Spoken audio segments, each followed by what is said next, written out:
Welcome to Telugu first news. ముందుగా headlines చూద్దాం. మొయినాబాద్ లో బీఆర్ఎస్ జెండా ఆవిష్కరించిన ఎమ్మెల్సీ కవిత. చిలుకూరు బాలాజీ ఆలయంలో ప్రత్యేక పూజల్లో పాల్గొన్న కవిత. తెలంగాణ రక్షణ సేవ ఆధ్వర్యంలో ఘనంగా జెండా పండుగ. సురంగల్ గ్రామంలో బస్సు షెల్టర్ నిర్మాణానికి భూమి పూజ.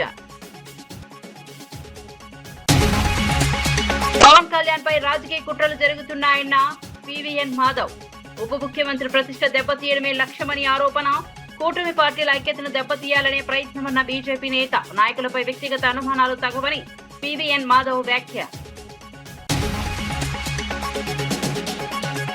తెలంగాణ రైతులు తీవ్ర ఇబ్బందుల్లో ఉన్నారన్న కిషన్ రెడ్డి. ధాన్యం కొనుగోలులో రాష్ట్ర ప్రభుత్వం విఫలమైందని విమర్శ. ప్రభుత్వం దళారుల మధ్య రైతులు నలిగిపోతున్నారన్న ఆరోపణ. రైతు సమస్యల పరిష్కారంలో బాధ్యతగా వ్యవహరించాలని సూచన.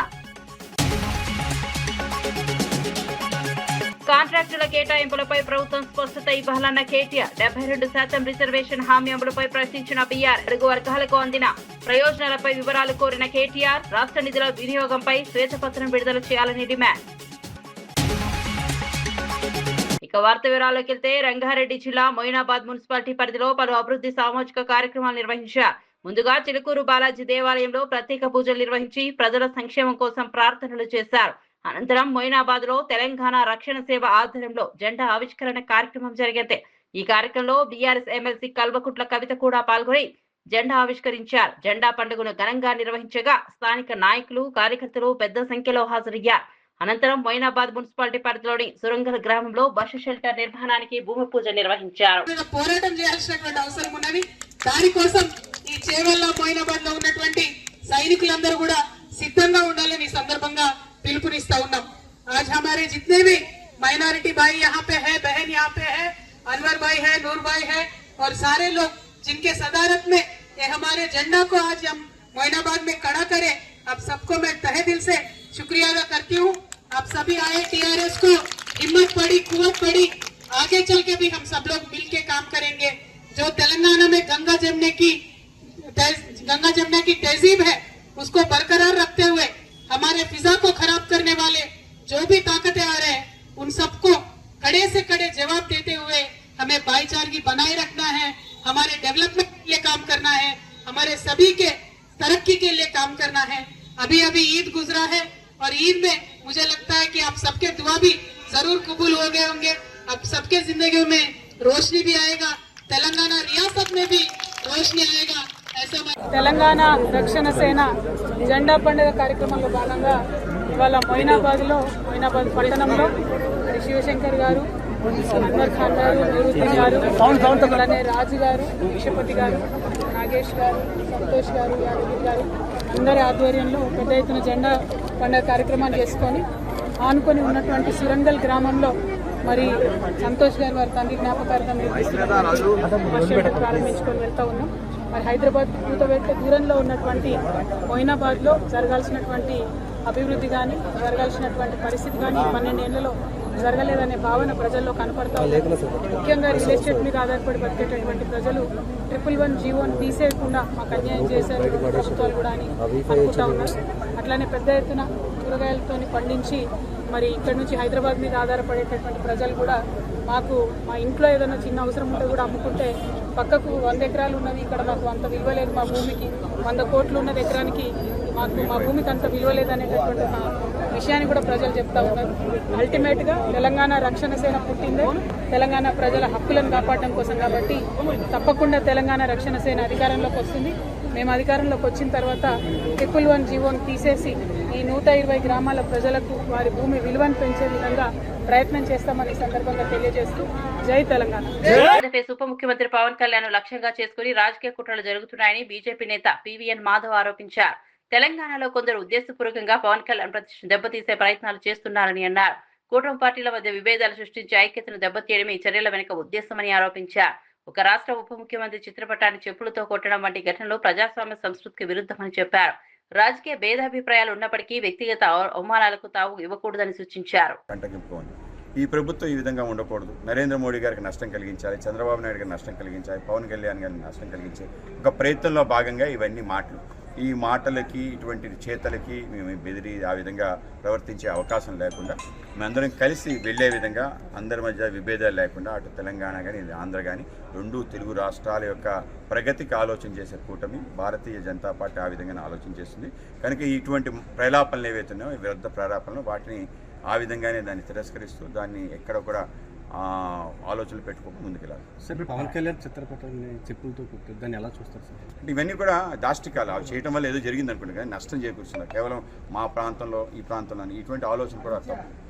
దీన్ని సమసిపోయిన వివాదాన్ని మరింత రెచ్చగొట్టే ఒక ప్రయత్నం చేస్తున్నారు. కనుక ఈ యొక్క ఆలోచనని విరమించుకోవాలి. ఎవరెవరైతే చేస్తున్నారు వాళ్ళందరినీ కూడా రేవంత్ రెడ్డి గారు కానీ మిగతా వాళ్ళు కానీ ఆలోచన చేసుకోవాలి. దానివల్ల ఏం జరుగుతుంది నష్టం వాళ్ళకే జరుగుతుంది. కనుక ఆ నష్టాన్ని నివారించాలని వాళ్ళు కొంత ఆలోచన చేయాలి. పక్క రాష్ట్రంలో ఉండే ముఖ్యమంత్రి పట్ల ఆ విధంగా వ్యవహరించడాన్ని మేము తీవ్రంగా ఖండిస్తున్నాం. దేశమంతా ఒకటే, భారతీయ జనతా పార్టీ దేశమంతా ఒకటి. ఎవడు ఎక్కడైనా ఉండొచ్చు, ఎక్కడైనా జీవించవచ్చు, ఎక్కడైనా పరిపాలించవచ్చు. ఎవడు అడ్డుకోలేడు. ఎవడు అడ్డుకోవాలనుకుంటే వాడే సమస్య పోతుంది. తెలంగాణలో రైతులు తీవ్ర ఇబ్బందులు ఎదుర్కొంటున్నారని కేంద్ర మంత్రి కిషన్ రెడ్డి ఆరోపించారు. రాష్ట్ర ప్రభుత్వం ధాన్య కొనుగోలు వ్యవస్థను సమర్థవంతంగా నిర్వహించలేకపోయిందని విమర్శించారు. ప్రభుత్వం దళారుల మధ్య రైతులు నలిగిపోతున్న పరిస్థితి ఏర్పడిందని అన్నారు. పంటను విక్రయించుకునేందుకు రైతులు అనేక సమస్యలు ఎదుర్కొంటున్నప్పటికీ ప్రభుత్వం స్పందించడం లేదని ఆరోపించారు. బీజేపీ ప్రజాప్రతినిధులు నిర్వహించిన పర్యటన తర్వాతే ప్రభుత్వంలో కొంత చలనం కనిపించిందని చెప్పారు. రైతుల సమస్యలు పరిష్కరించడంలో ప్రభుత్వం మరింత బాధ్యతాయుతంగా వ్యవహరించాలని సూచించారు. ఈ 2.5 సంవత్సరాల కాంగ్రెస్ పాలనలో తెలంగాణ రైతుల బ్రతుకు మారల. తెలంగాణ ప్రభుత్వము రైతాంగం పట్ల అవలంబిస్తున్నటువంటి విధానం మారలే. అనేక రకాల హామీ ఇచ్చి అధికారంలోకి వచ్చినటువంటి కాంగ్రెస్ పార్టీ తెలంగాణ రైతాంగం పట్ల ఎంత నిర్లక్ష్యంగా, ఎంత నిస్సిగ్గుగా వ్యవహరిస్తుందో ఈరోజు ధాన్యం ప్రొక్యూర్మెంటు ఈ ప్రభుత్వ పనితీరుకు, రైతాంగం పట్ల వాళ్ళకు ఉన్నటువంటి చిత్తశుద్ధికి అర్థం పడతా ఉంది.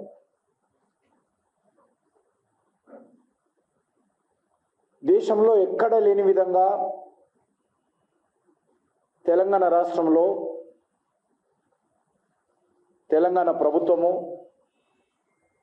రైస్ మిల్లర్లు, అధికారులు, దళారీల మధ్యలో తెలంగాణ రైతులు విలవిలలాడుతా ఉన్నారు. రాజకీయ విమర్శలు, వ్యక్తిగత దూషణల అంశంపై ప్రొఫెసర్ నాగేశ్వరరావు చేసిన వ్యాఖ్యలు చర్చనీయాంశంగా మారాయి. తనపై కేసులు నమోదు చేస్తున్న ప్రభుత్వం ప్రజాప్రతినిధులపై ఎందుకు చర్యలు తీసుకోవడం లేదని ఆయన ప్రశ్నించారు. పవన్ కళ్యాణ్ ను లక్ష్యంగా చేసుకుని కొందరు కాంగ్రెస్ ఎమ్మెల్యేలు తీవ్ర వ్యాఖ్యలు చేసిన సందర్భాలను ప్రస్తావిస్తూ అలాంటి వ్యాఖ్యలపై ఎందుకు స్పందించడం లేదని నిలదీశారు.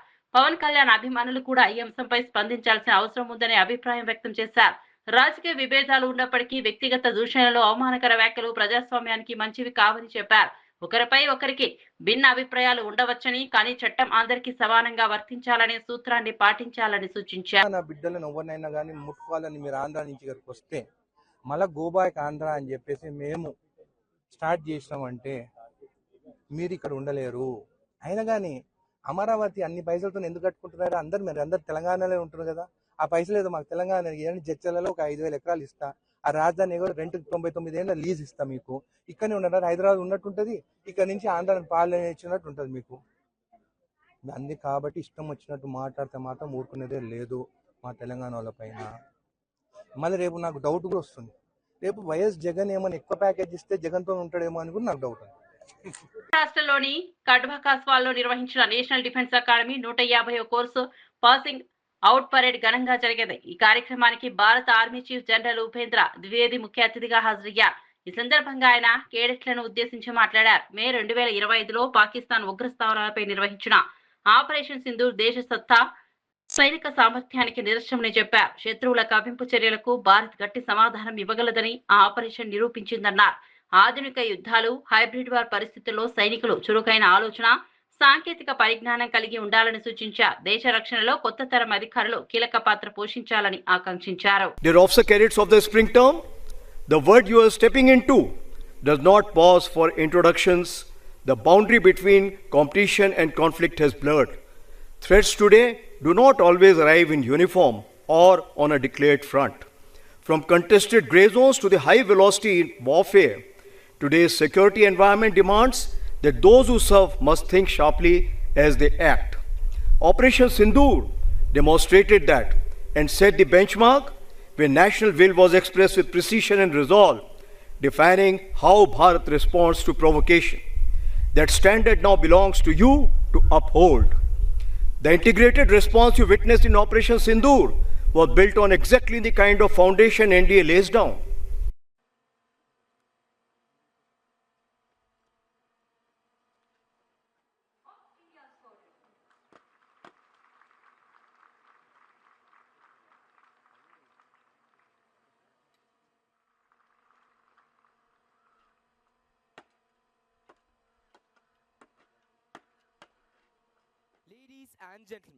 ఎన్నికల కమిషన్ ఆఫ్ ఇండియా చేపట్టిన ప్రత్యేక ఓటర్ జాబితా సవరణ ప్రక్రియపై రాజకీయ పార్టీలు అనవసర విమర్శలు చేయొద్దని బీజేపీ రాష్ట్ర అధ్యక్షుడు రామచంద్రరావు అన్నారు. ఎస్ఐఆర్ ప్రక్రియకు కేంద్ర ప్రభుత్వానికి ఎలాంటి సంబంధం లేదని స్పష్టం చేశారు. ఎన్నికల్లో ఓటమికి ఎస్ఐఆర్ కారణమని చెప్పడం సరైన వాదన కాదన్నారు. ఇది పూర్తిగా చట్టబద్ధమైన రాజ్యాంగబద్ధమైన ప్రక్రియ అని వివరించారు. ఓటర్ల జాబితాలను మరింత పారదర్శకంగా ఖచ్చితంగా రూపొందించడమే ఎన్నికల కమిషన్ ఉద్దేశమని చెప్పారు. రాష్ట్రంలోని అన్ని రాజకీయ పార్టీలు ఈ అంశాన్ని రాజకీయ కోణంలో చూడకుండా ప్రజల్లో అవగాహన కల్పించాలని సూచించారు. ఈ యొక్క కొనుగోలు ఒక ప్రక్రియ ఏ విధంగా ఉంటుందంటే, ముందు రాష్ట్ర ప్రభుత్వం కేంద్ర ప్రభుత్వానికి ఇండెంట్ పంపిస్తారు. మేము ఇంత ధాన్యం మేము స్వీకరిస్తాము, దీనికి మాకు మీరు రీఎంబర్స్మెంట్ చేయాలని చెప్తారు. ఇది ప్రొసీజరు. రాష్ట్ర ప్రభుత్వము ఒక ఏడాది నుంచి, అంటే ఇప్పుడు రాబీ పంట గానీ ఖరీఫ్ పంట గానీ వచ్చే ముందే కలెక్టర్లు గానీ అగ్రికల్చర్ మినిస్ట్రీలో అగ్రికల్చర్ కమిషనర్స్ గానీ అక్కడ అంచనా వేస్తారు. ఎంత ఈసారి పంటలు పండుతాయి, ఎన్ని ఎకరాలు ఈరోజు వరి వేశారు, ఎన్ని మక్క వేశారు, దాన్ని బట్టి ఒక ఇండెంట్ తయారు చేసి కేంద్ర ప్రభుత్వాన్ని పంపిస్తుంది. కానీ ఈ ప్రభుత్వము చివరి దాకా ఈ యొక్క అంచనా చేయలే. అంచనా చేయకుండా వాళ్ళు ఇండెంట్ కూడా నాకు తెలిసిన పంపేది, ఎంత కొనుగోలు చేస్తారో అని చెప్పేసి, ఎంత పంటలు వస్తాయని చెప్పేది. మార్చి 23 నుంచి కొనుగోలు మొదలు పెట్టాలి. కానీ ప్రభుత్వం ఏప్రిల్ 25 నుంచి కొనుగోలు స్టార్ట్ చేసింది. ఈ కొనుగోలు లేట్ అయినందుకు వాళ్లకు లారీలు దొరక్క, బస్తాలు సరిగ్గా సప్లై చేయక రైతులు వాళ్ళ కుప్పల్ని ఐక్యపీ కేంద్రాలు, కొనుగోలు కేంద్రాలు పెట్టి అకాల వారాలకు వాళ్ళ వర్షం ధాన్యం నష్టమైంది. ఇప్పుడు ఇక్కడ లిఫ్ట్ చేయాల్సిన బాధ్యత మొత్తం కూడా రాష్ట్ర ప్రభుత్వాన్ని. రాష్ట్ర ప్రభుత్వాన్ని పెట్టే ఖర్చు ఏదైతే ధాన్యం ప్రొక్యూర్మెంట్ ఉంటుందో అది మొత్తం కూడా ఒక్కొక్క పైసాతో సహా కేంద్ర ప్రభుత్వం. తెలంగాణ ప్రభుత్వం బీఆర్ఎస్ నాయకులపై అక్రమ కేసులు నమోదు చేస్తోందని మాజీ ఎమ్మెల్యే బాల్కసుమన్ ఆరోపించారు. ప్రతిపక్ష నాయకులను అరెస్ట్ చేయడంపై చూపుతున్న శ్రద్ధను ఎన్నికల సమయంలో ఇచ్చిన హామీల అమలుపై పెట్టాలని డిమాండ్ చేశారు. కాంగ్రెస్ ప్రకటించిన 6 గ్యారంటీలు, ఇతర హామీలు, డిక్లరేషన్ల అమలులో ప్రభుత్వం విఫలమైందని విమర్శించారు. ప్రజలకు ఇచ్చిన మాటలు నిలబెట్టుకోవాల్సిన బాధ్యత ప్రభుత్వంపై ఉందన్నారు. రాజకీయ కక్ష సాధింపు కోసం కేసులు నమోదు చేసినా బీఆర్ఎస్ వెనక్కు తగ్గదని స్పష్టం చేశారు. ఎన్ని ఒత్తిళ్లు తీసుకొచ్చినా ప్రజా సమస్యలపై పోరాటం కొనసాగిస్తామని చెప్పారు. చివరికి న్యాయం, ధర్మమే గెలుస్తాయని ఆయన విశ్వాసం వ్యక్తం చేశారు. అంతిమంగా నేను ఒకటే కోరుతా ఉన్న కాంగ్రెస్ ప్రభుత్వ పెద్దల్ని, సరే ఇవాళ మరి ఇప్పటికి నన్ను జైలుకు పంపిస్తున్న రేవంత్ రెడ్డికి, మంత్రి వివేక్ ఇప్పటికైనా మరి కడుపు మంట సల్లారుతుందో ఏందో చూడాలి. మా మీద పెట్టే శ్రద్ధ, మా మీద చేసే ఎదురుదాడి, మా మీద కేసులు పెట్టి జైళ్లకు పంపించాలనేటటువంటి దాని మీద ఉన్న మీ తాపత్రయం, దాంట్లో సగమైన మీరు ఇచ్చిన 6 గ్యారంటీల మీద, 420 హామీల మీద, చేవేళ్లలో చెప్పిన ఎస్సీ ఎస్టీ డిక్లరేషన్ మీద, కామారెడ్డిలో చెప్పిన బీసీ డిక్లరేషన్ మీద, వరంగల్లో చెప్పిన రైతు డిక్లరేషన్ మీద, అదే విధంగా సరూర్ నగర్ లో చెప్పిన యూత్ డిక్లరేషన్ మీద పెట్టి ప్రజలకు 4 మంచి పనులు చేయాలని కాంగ్రెస్ ప్రభుత్వ పెద్దల్ని కోరుతా ఉన్నా. అంతిమంగా న్యాయం గెలుస్తుంది, ధర్మం గెలుస్తుంది. జై తెలంగాణ, జై కేసీఆర్, సత్యమేవ జయతే. తెలంగాణలో గత బీఆర్ఎస్ ప్రభుత్వం అమలు చేసిన పథకాలపై కాంగ్రెస్ ప్రభుత్వం నిర్లక్ష్యంగా వ్యవహరిస్తోందని ఎమ్మెల్సీ దేశపతి శ్రీనివాస్ విమర్శించారు. మాజీ ముఖ్యమంత్రి కేసీఆర్ రైతులకు 24 గంటల ఉచిత విద్యుత్, రైతు బంధు, మిషన్ భగీరథ వంటి పథకాల ద్వారా ప్రయోజనాలు కల్పించాలని గుర్తు చేశారు. చెరువుల పునరుద్ధరణతో పాటు సాగునీటి ప్రాజెక్టుల ద్వారా వ్యవసాయ రంగాన్ని బలోపేతం చేశారని చెప్పారు. అయితే ప్రస్తుత ప్రభుత్వం ఆ వ్యవస్థలను నిర్వీర్యం చేస్తోందని ఆరోపించారు.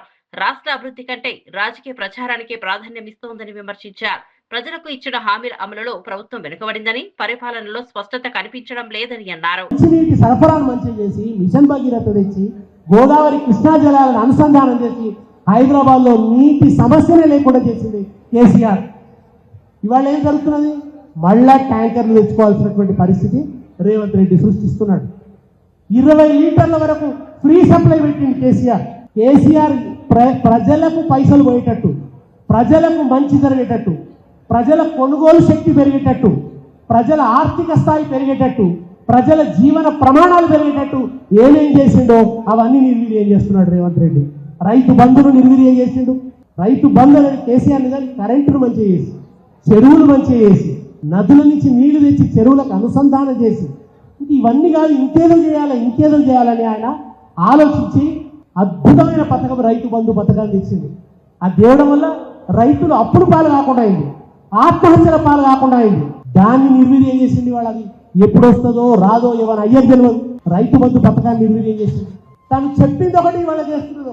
6 గ్యారెంటీలు ఆవిరి చేసిండు, అడ్డగోలు హామీలు గంగల గలిపిండు, గారి మాటలతో గత్తరలేపిండు, రోటబుట్టె మాటలతో రోజులు గడిపిండు. మోకా దోస్తిరి తోకా చేస్తిరి, కళ్ళు మూసి తెరిచే వరకు మొత్తం దోస్తిరి, మాయా చేస్తిరి మత్పారిస్తిరి, అందమైన తెలంగాణ నాగం చేస్తిరి. తొండి చేసినరు కొడుక, మొండి చెయ్యి చూపినరు కొడుకు. టీడీపీ అధినేత చంద్రబాబు నాయుడుపై మాజీ మంత్రి అంబటి రాంబాబు తీవ్ర విమర్శలు చేశారు. తన రాజకీయ ప్రయాణంలో చంద్రబాబు అనేక సందర్భాల్లో పార్టీలు నాయకత్వాలపై భిన్న వైఖరులు ప్రదర్శించారని ఆరోపించారు. ఎన్టీ రామారావుతో ఉన్న సంబంధాలు అనంతరం జరిగిన రాజకీయ పరిణామాలను ప్రస్తావిస్తూ వ్యాఖ్యలు చేశారు. ప్రస్తుతం వైఎస్ఆర్ కాంగ్రెస్ పార్టీపై చేస్తున్న విమర్శలకు ముందు తన రాజకీయ చరిత్రను గుర్తు చేసుకోవాలని సూచించారు. ప్రత్యర్థి పార్టీలపై విమర్శలు చేయడం కంటే ప్రజలకు ఇచ్చిన హామీల అమలుపై దృష్టి పెట్టాలని అన్నారు. రాజకీయ ప్రయోజనాల కోసం తప్పుడు ప్రచారం చేస్తున్నారని ఆరోపించారు. మన దొడ్డిదోని వచ్చాడు, కాంగ్రెస్ పార్టీని కసక్కమని పొడిచేశాడు. వెనక నుంచి ఇందిరాగాంధీ గారు భిక్ష పెడితే మంత్రి చేస్తే అలాంటి కాంగ్రెస్ పార్టీని వెన్ను పోటు పొడిసి కసక్కమని వచ్చి దొడ్డిదారిన ఎన్టీ రామారావు గారి దగ్గర చేరాడు. చేరుడు అట్ట ఉన్నాడా? పాపం ఏ మాటకు ఆ మాట చెప్పాలి. దగ్గుపాటి వెంకటేశ్వరరావు గారు, ఎన్టీ రామారావు గారు పార్టీ పెట్టిన దగ్గర నుంచి దగ్గుపాటి వెంకటేశ్వరరావు గారు ఆ పార్టీని కాపాడుకుంటూ వచ్చాడు. ఆయనతో పాటు ఆయనే కదా హరికృష్ణ, వీళ్ళిద్దరు ఉన్నారు. వాళ్ళిద్దరిని తొక్కేశాడు. తొక్కేసి ఈయన వచ్చాడు. వచ్చాడు ఏం చేశాడు? ఎన్టీ రామారావుని కసక్కమని పొడిచేశాడు. పొడిచేసి అధికారం తీసుకున్నాడు. ఆ పొడవటానికి ఎవరిని అడ్డం పెట్టుకున్నాడు? దగ్గుపాటి వెంకటేశ్వరరావు గారిని, హరికృష్ణని, ఇద్దరిని అడ్డం పెట్టుకున్నాడు. అడ్డం పెట్టుకుని తొక్కేసి ఆయన చనిపోయిన తర్వాత ఇద్దరిని తొక్కేశాడు. మళ్ళా దగ్గుపాటి వెంకటేశ్వరరావు గారు రాజకీయవేత్త ఈ ప్రపంచంలో ఎవరైనా ఉన్నారు అంటే అది నారా చంద్రబాబు నాయుడు గారే. అంతేకాదు, నేను మనవి చేస్తున్నా, మీకు గుర్తు చేస్తున్నా, మీకు చాలా మంది యువకులకు తెలియకపోవచ్చు, నారా చంద్రబాబు నాయుడు గారి తమ్ముడు ఒక ఆయన ఉన్నాడు, నారా రామ్మూర్తి నాయుడు గారు. ఆయన కూడా తెలుగుదేశంలో శాసనసభ్యుడిగా ఉన్నాడు. ఆయన ఎక్కడ అడ్డం వస్తాడని ఆయన సస్పెండ్ చేసి పారేశారు. ఆయన కూడా కాంగ్రెస్ లో చేరాడు కొంతకాలం. ఇలాంటి నీచ రాజకీయాలు, దుర్మార్గమైన రాజకీయాలు. రాష్ట్రంలో కాంట్రాక్టుల కేటాయింపుల విషయంలో ప్రభుత్వం స్పష్టత ఇవ్వాలని BRS working president KTR demand చేశారు. ఎన్నికల సమయంలో ఎస్సీ, ఎస్టీ, బీసీ వర్గాలకు ప్రభుత్వ కాంట్రాక్టుల్లో 72% వాటా కల్పిస్తామని కాంగ్రెస్ హామీ ఇచ్చిందని గుర్తు చేశారు. అయితే ఆ హామీ అమలులో పురోగతి కనిపించడం లేదని ఆరోపించారు. ప్రభుత్వం భారీగా అప్పులు చేసినప్పటికీ బడుగు, బలహీన వర్గాలకు అందిన ప్రయోజనాలపై వివరాలు వెల్లడించాలని కోరారు. రాష్ట్ర నిధుల వినియోగం, సంక్షేమ కార్యక్రమాల అమలుపై సమగ్ర శ్వేతపత్రం విడుదల చేయాలని డిమాండ్ చేశారు. 4 లక్షల కోట్ల అప్పులో నేను అడుగుతా ఉన్నా, మొత్తం 4 లక్షల కోట్ల అప్పు చేసినావు కదా, 4 రూపాయలను ఎస్సీ, ఎస్టీ, బీసీ కాంట్రాక్టర్లకు ఇచ్చినవా? దమ్ముందా చెప్పేది? శ్వేతపత్రం ఇచ్చే దమ్ముందా? తెల్లారు లేస్తే నోటికొచ్చిన సొల్లువాగుడు, నోటికొచ్చిన పనికిమాలిన మాటలు. ఎన్నికలకు ముందేమో డిక్లరేషన్ల వరద, ఇప్పుడు నోరు తెరిస్తే బురద. అది తప్ప ఏమి లేదు, బూతులు, బురద తప్ప. ఒక్కటంటే ఒక్క పని చేసిందా ఒక్కసారి ఆలోచన చేయండి. కేసీఆర్ గారు మీకు చెప్పిందే అది. ఆయననేమో కేసీఆర్ గారు అధికారులకు వదిలిపెట్టి, అయ్యా మీరు రొటీన్ ఫైల్ నా దగ్గర దేకండి, చిన్న స్థాయిలో ఉండే చిన్న కాంట్రాక్టర్లను, ముఖ్యంగా ఎస్సీ, ఎస్టీ, బీసీ, మైనారిటీ నుంచి వచ్చిన వాళ్ళను కాపాడండి, పైకి తీసుకురండి అని ఆయన అప్పచెప్తే నువ్వు పెద్ద పెద్ద మాటలు చెప్పి వచ్చి ఎవరికి ఇస్తున్నావు ఇవాళ కాంట్రాక్టులు? ఇవాళ కాంట్రాక్టులు ఇస్తున్నది కేవలం ఇద్దరికే. ఈ రాష్ట్రంలో కాంట్రాక్టులు వస్తున్నాయంటే రేవంత్ రెడ్డి బామ్మర్దికి, పొంగులేటి శ్రీనివాసరెడ్డి కొడుకుకు తప్ప ఇంకొక వేరే మనిషికి వచ్చిందా? వేరే ఒక్క ఎస్సీ, ఎస్టీ, బీసీ సోదరుడికి ఎక్కడన్నా వచ్చిందా? ఒక్కసారి మీరు ఆలోచన చేయాలని నేను కోరుతా ఉన్నా. మరి వాళ్ళకి ఎందుకు వస్తున్నాయి? వాళ్ళకు మాత్రమే కాదు, బీజేపీలకు కూడా వస్తున్నాయి సుమా. బీజేపీ ఎంపీలకు కూడా వస్తున్నాయి మన తెలంగాణలో కాంట్రాక్టులు. కేసీఆర్ గారు ఉన్నన్ని రోజులు ఒక్క బీజేపీ ఎంపీ కాంట్రాక్ట్ రాలే, కానీ ఇలా రేవంత్ రెడ్డి గారు వచ్చినాక. హైదరాబాద్ లోని బీజేపీ రాష్ట్ర కార్యాలయంలో నిర్వహించిన మీడియా సమావేశంలో కేంద్ర బొగ్గు గనుల శాఖ మంత్రి జి కిషన్ రెడ్డి రాష్ట్ర ప్రభుత్వంపై విమర్శలు చేశారు. తెలంగాణలో ధాన్యం సేకరణ ప్రక్రియ సక్రమంగా సాగడం లేదని ఆరోపించారు. రైతులు తమ పంటను విక్రయించేందుకు ఇబ్బందులు ఎదుర్కొంటున్నారని అన్నారు.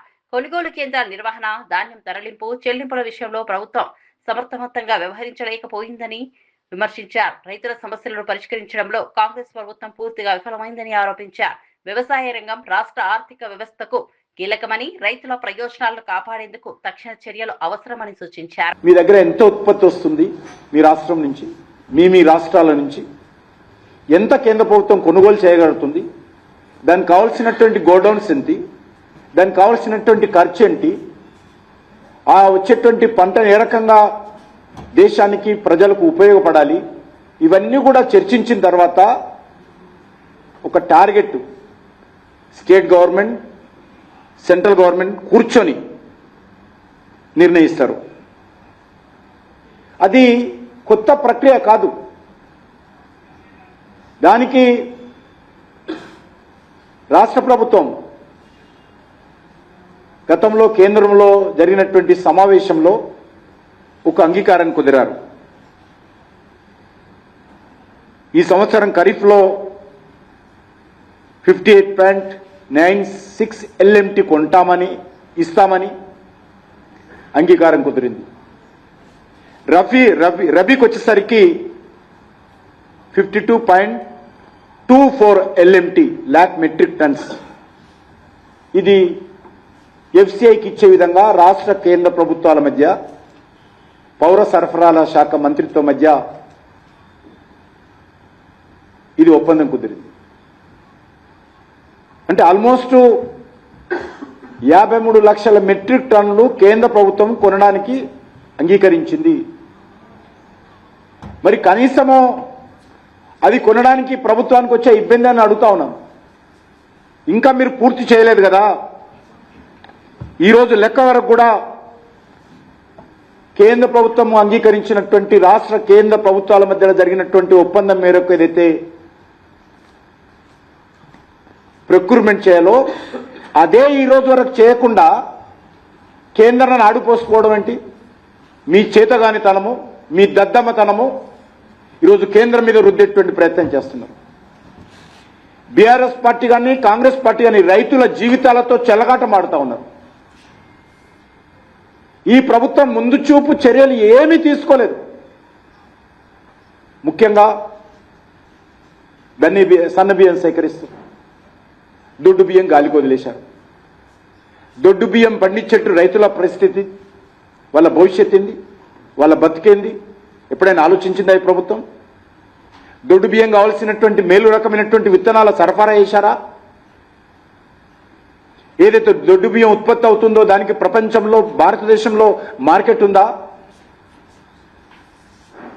ఈరోజు మనం పండించేటువంటి దొడ్డు బియ్యం గతంలో తమిళనాడు వాళ్ళు కొనేవాళ్ళు, కేరళ వాళ్ళు కొనేవాళ్ళు, కర్ణాటక వాళ్ళు కొనేవాళ్ళు, బీహార్ వాళ్ళు కొనేవాళ్ళు.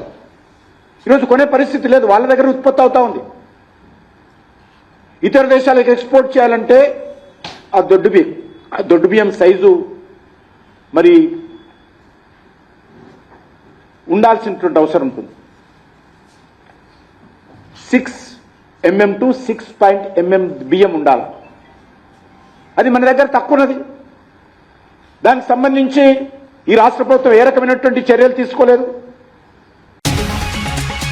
మొయినాబాద్ లో బీఆర్ఎస్ జెండా ఆవిష్కరించిన ఎమ్మెల్సీ కవిత. చిలుకూరు బాలాజీ ఆలయంలో ప్రత్యేక పూజల్లో పాల్గొన్న కవిత తెలంగాణ రక్షణ సేవ ఆధ్వర్యంలో ఘనంగా జెండా పండుగ. సురంగల్ గ్రామంలో బస్సు షెల్టర్ నిర్మాణానికి భూమి పూజ. పవన్ కళ్యాణ్ పై రాజకీయ కుట్రలు జరుగుతున్నాయన్న పివిఎన్ మాధవ్. ఉప ముఖ్యమంత్రి ప్రతిష్ట దెబ్బతీయడమే లక్ష్యమని ఆరోపణ. కూటమి పార్టీల ఐక్యతను దెబ్బతీయాలనే ప్రయత్నమన్న బీజేపీ నేత. నాయకులపై వ్యక్తిగత అనుమానాలు తగవని పివిఎన్ మాధవ్ వ్యాఖ్య. తెలంగాణ రైతులు తీవ్ర ఇబ్బందుల్లో ఉన్నారన్న కిషన్ రెడ్డి. ధాన్యం కొనుగోలులో రాష్ట్ర ప్రభుత్వం విఫలమైందని విమర్శ. ప్రభుత్వం దళారుల మధ్య రైతులు నలిగిపోతున్నారన్న ఆరోపణ. రైతు సమస్యల పరిష్కారంలో బాధ్యతగా వ్యవహరించాలని సూచన. కాంట్రాక్టుల కేటాయింపులపై ప్రభుత్వం స్పష్టత ఇవ్వాలన్న కేటీఆర్. 72% రిజర్వేషన్ హామీ అమలుపై ప్రశ్నించిన బీఆర్. అడుగు వర్గాలకు అందిన ప్రయోజనాలపై వివరాలు కోరిన కేటీఆర్. రాష్ట్ర నిధుల వినియోగంపై శ్వేతపత్రం విడుదల చేయాలని డిమాండ్.